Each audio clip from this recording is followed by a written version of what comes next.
lattice. Lattice and lattice point. This is the important topic of this chapter. What is lattice? The regular arrangement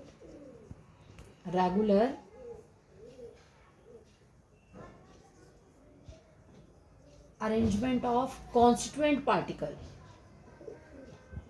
Regular arrangement of constituent particles in three-dimensional. It's called lattice.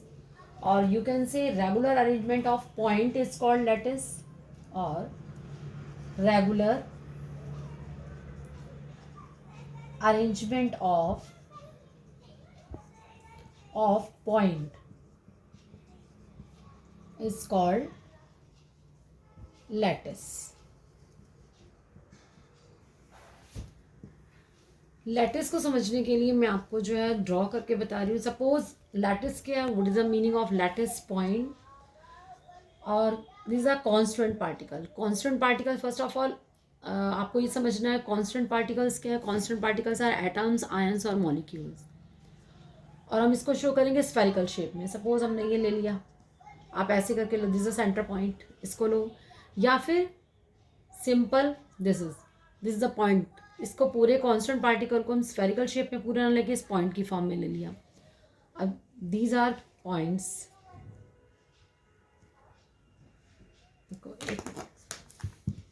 इसको आप ऐसे show करिए. The regular arrangement of constituent particles means आपने इसका structure लिया, ऐसे arrange कर दिया. अरेंज करने का वे आप इसके नीचे भी लगाइए. सपोज आपने यहाँ पर अरेंज कर दिया 1 इनके बीच में, और यू कैन से आपने ऐसे अरेंज कर लिया. दिस एक रेगुलर अरेंजमेंट जो बिल्कुल प्रॉपर वे में होता है.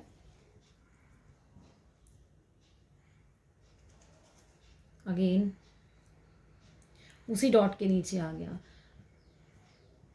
सपोज लड्डू को ही अरेंज करना है आपने, तो आप कैसे अरेंज करते हो?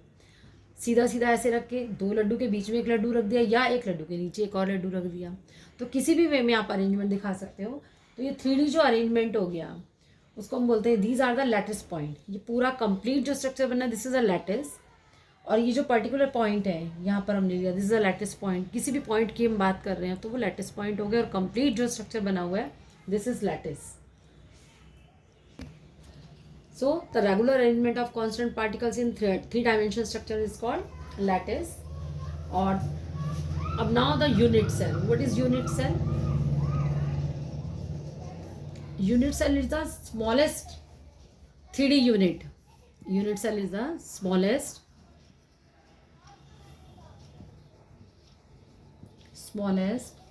3D unit, three-dimensional unit. Which can form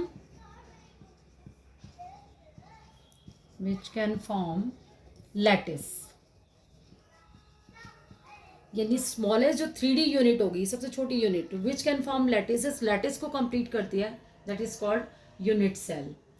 for example इसी स्ट्रक्चर में ही हम देखते हैं. इस स्ट्रक्चर को आपने जो बनाया हुआ इसी को मैं लेके चलती हूँ. छोटी छोटी यूनिट सेल कैसे होती है. सपोज आपने इसको अरेंज किया, कैसे करके ज्वाइन किया. आप देखो इसको यहाँ पर बनाती हूँ मैं आपको थोड़ा बड़ा करके, ताकि आपको क्लियर हो व्हाट इज़ यूनिट सेल.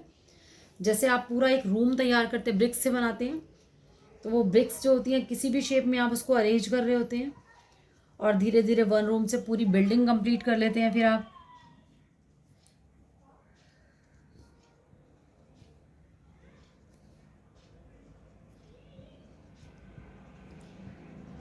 अब इसमें आपको मैं दिखाती हूँ किस तरह से हमारी यूनिट सेल तैयार हो रही है.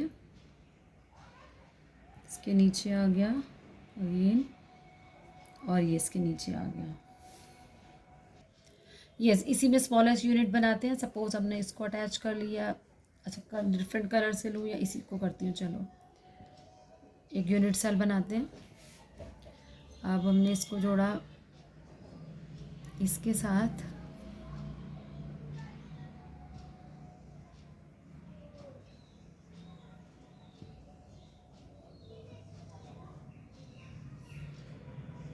ये देखो 1 यूनिट सेल तैयार हो गई आपकी. सेम ऐसे ही आप आगे इसको जो है बढ़ाते जाएंगे, जैसे भी बनाना चाहें. तो इस तरह के यूनिट सेल को कंप्लीट करते जाओगे. Suppose this is a 1 unit cell. ठीक है. और उसके बाद आप 1 यूनिट सेल से पूरी की पूरी एक यानी पूरी पूरी बिल्डिंग तैयार कर लेते हैं लाइक दिस. ये देखो, है ना. 1 यूनिट सेल को कंबाइन करते जाएंगे, इस तरह से पूरा का पूरा कंप्लीट जो है स्ट्रक्चर बना लेते हैं इसको. तो unit cell is a smallest 3D unit which can form lattice. पूरा कंप्लीट एक लैटिस स्ट्रक्चर कंप्लीट हो जाता है आपका इसमें. अब देखो स्ट्रक्चर में बनाते हैं आगे. नेक्स्ट इसमें लाइक दिस अगेन दिस. ठीक है. फिर इसको हम कंबाइन कर लेते हैं लाइक दिस. अब ये हो गया आपका, इसमें आ गया, ये पूरा कंप्लीट हो गया. ये देखो 2 यूनिट कंप्लीट हो गई. तो 1 सिंपल यूनिट जो है कंबाइन होके पूरा क्या बना लेती है, लैटिस बना लेती है कंप्लीट. अब हम डिस्कस करेंगे the type of unit cell. Now types of unit cell.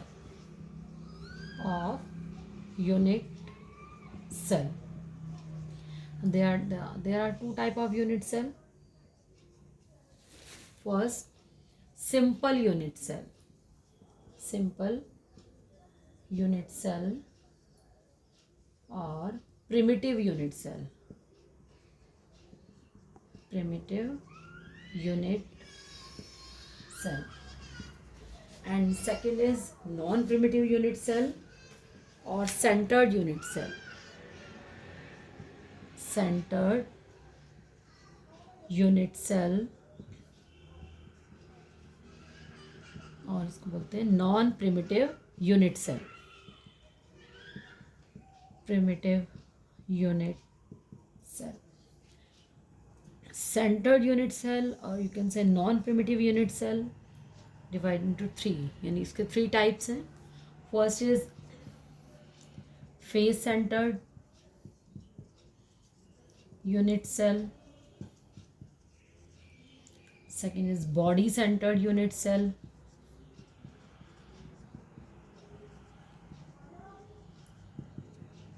And third, end centered unit cell. Now we will discuss one by one. First of all, we will discuss simple unit cell or primitive unit cell. Simple unit cell or primitive unit cell means the constant particles are present only at the corner. Suppose this is a 1 unit cell.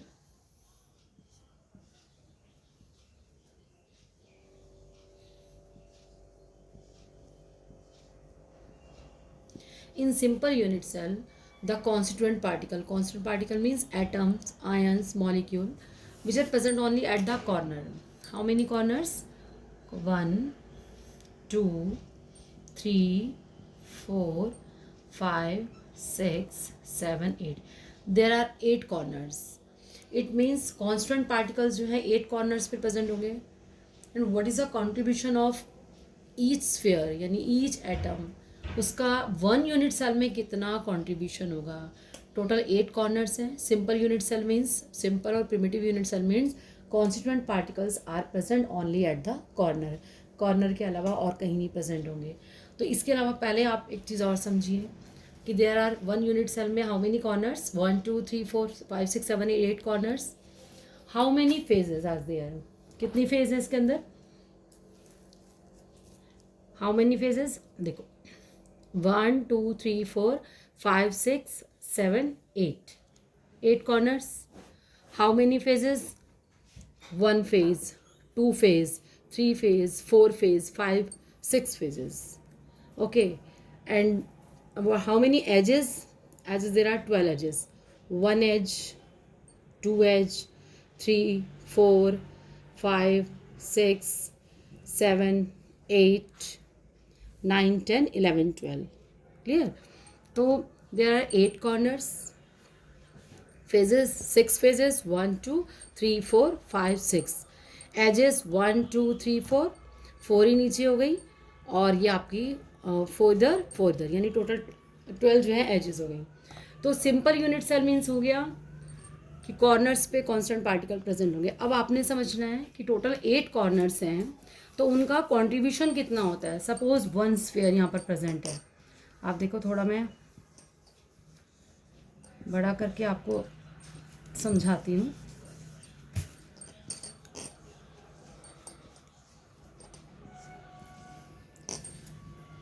Sorry. Suppose यहाँ पर आपका जो है corner पर ये spherical ये present है, पूरा स्फेरिकल एटम को हमने स्फेरिकल शेप में ले लिया। सपोज हम देख रहे हैं हाफ, ये हाफ को ही ले लेते हैं, यानी पूरे स्फेरिकल में सपोज हमारा ये हाफ प्रेजेंट है, ठीक है, हाफ को हमने हटा दिया, तो हाफ का कंट्रीब्यूशन कितना है, तो हम फुल का निकाल लेते हैं कि वन स्फेयर जो कॉर्नर पे प्रेजेंट है उसका कंट्रीब्यूशन कितना होगा 1 यूनिट सेल में। अब ये मैंने सपोज हाफ लिया, सपोज मैं हाफ की बात कर रही हूँ, तो हाफ में कितना आ जाएगा, देखो मैंने सपोज इसको ऐसे वाला वो कर लिया, तो 1 2 3 4, यानी हाफ का कंट्रीब्यूशन जो है 4 है, तो फुल का कंट्रीब्यूशन कितना हो जाएगा 8। तो वन कॉर्नर का कंट्रीब्यूशन आपका कितना आ रहा है 8, 1/8 1/8 1/8 1/8 है ना, 1/8 1/8 1/8 और 1/8, यानी ईच कॉर्नर का कंट्रीब्यूशन इज 1/8। तो हाउ मेनी कॉर्नर्स, कॉर्नर्स हमारे हैं 8 और कंट्रीब्यूशन ऑफ ईच कॉर्नर का कितना है 1/8, तो 1 आपका आंसर क्या आ जाएगा 1, यानी 1 यूनिट सेल में जो कॉर्नर्स का कंट्रीब्यूशन है कांस्टेंट पार्टिकल का वो कितना आता है 1 आता है। तो simple unit cell means constant particles are present only at the corner. Now the centered unit cell or non-primitive unit cell. Centered unit cell or non-primitive unit cell means the constant particles are not only present at the corner, सिर्फ corner पे नहीं होंगे, they are also present in the any place, suppose they are present on the face और body center, body के center में हो और end centered हो। तो first face centered, face centered means the constant particles are present not only at the corner, they are also present on the 6 phases. How many phases? 6, 1 2 3 4 5 6। तो आपने देखा इसमें 6 phases हैं, 1 2 3 4 5 और नीचे वाली 6 फेज हो गई। तो कॉर्नर पे तो प्रेजेंट है ही, constant particles are present not only corner, they are also present in face. Face कितनी है, सपोज दिस इज 1 फेज 2 3 4, और आपको ये कहाँ नज़र आएंगी, ऊपर नीचे वाली, ये 1 फेज 2 फेज 3 फेज, यानी ये ऊपर जो नज़र आ रही है वो इस टाइप से ही नज़र आएंगी आपको, ठीक है, टोटल 6 फेज।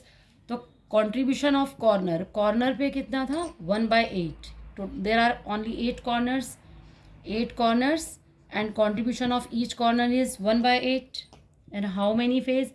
अब मुझे बताओ सपोज फेज पे, सपोज यहाँ पर मैंने एक बॉल को रख दिया इस पर, तो इसके साथ एक और बॉल ही अटैच होगी, या आप क्लास में पहुँचो, क्लास में सोचो, जस्ट इमेजिन करो, या आपने किसी वॉल पे, ये सपोज एक वॉल है आपकी, इस वॉल पे अगर आपने कोई चीज़ सेंटर में रख दी तो वो साथ वाली वॉल से ही अटैच होगी। इट मीन्स ईच फेज़ का जो कंट्रीब्यूशन है वो कितना होगा 1/2।